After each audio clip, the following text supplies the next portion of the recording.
Selon un rapport mondial de l'UNESCO, 1 milliard de personnes n'a pas accès à l'eau potable aujourd'hui. Compte tenu de l'évolution démographique, 9 milliards d'individus peupleront la planète en 2050. Un quart d'entre eux pourraient souffrir du manque d'eau.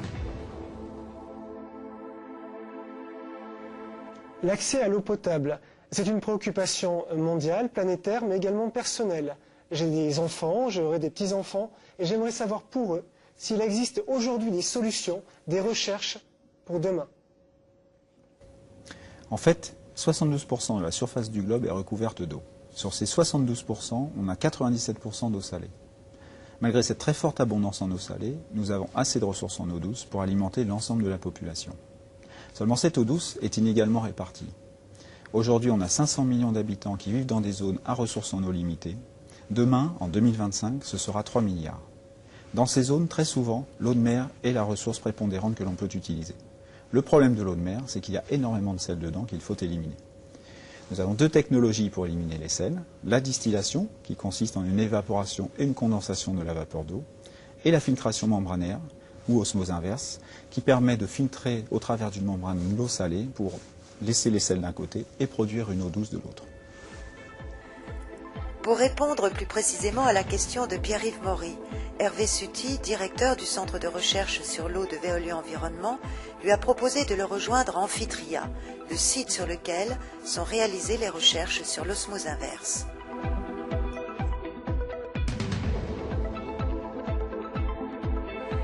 La technique de dessalement par osmose inverse consiste en premier lieu à filtrer de l'eau de mer pour la débarrasser de ses impuretés. On la fait ensuite s'écouler à travers une membrane semi-perméable qui ne laisse passer que les molécules d'eau débarrassées du sel. Alors, avant de descendre au pilote, on va regarder ce que c'est qu'un module d'osmose inverse. En fait, c'est un système dans lequel les membranes sont enroulées de façon spiralée autour d'un collecteur.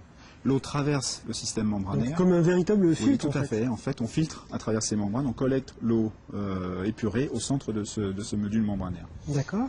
Je vais vous confier.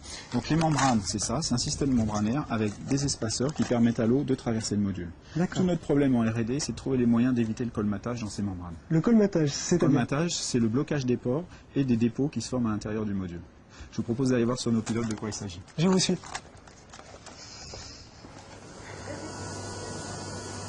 Ici, vous êtes face à un système de pré-traitement par filtration. Notre défi est d'éliminer du mieux possible tout ce qui provoque le colmatage. Nous travaillons aussi sur des procédés innovants encore plus performants. Regardez, ici nous vérifions l'efficacité du pré-traitement. FIF est un test spécifique qui permet de voir si les substances colmatantes ont bien été retenues.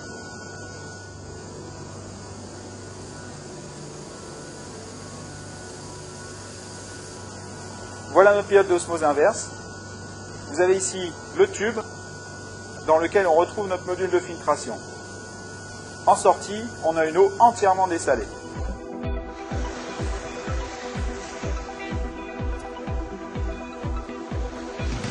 Alors Hervé, l'avenir, c'est l'eau de mer. Oui, tout à fait. Il faut savoir qu'on produit déjà chaque jour dans le monde 30 milliards de litres d'eau potable à partir d'eau de mer. Ce chiffre devrait augmenter d'environ 1,5 milliard chaque année. Ça doit représenter des coûts considérables, non? Oui. Produire de l'eau potable à partir d'eau de mer, c'est 5 à 10 fois plus cher que de la production d'eau potable à partir d'eau douce. 5 à 10 fois? Oui, pourquoi? Parce qu'en fait, dessaler, ça demande beaucoup d'énergie. Donc, tout l'enjeu pour nous chez Veolia, en recherche, cela va être de réduire les consommations d'énergie et d'améliorer le bilan environnemental des filières de traitement. Le développement des usines de dessalement dans le monde est l'une des alternatives majeures qui permettra de répondre aux menaces de manque d'eau potable auxquelles l'humanité doit faire face dès aujourd'hui.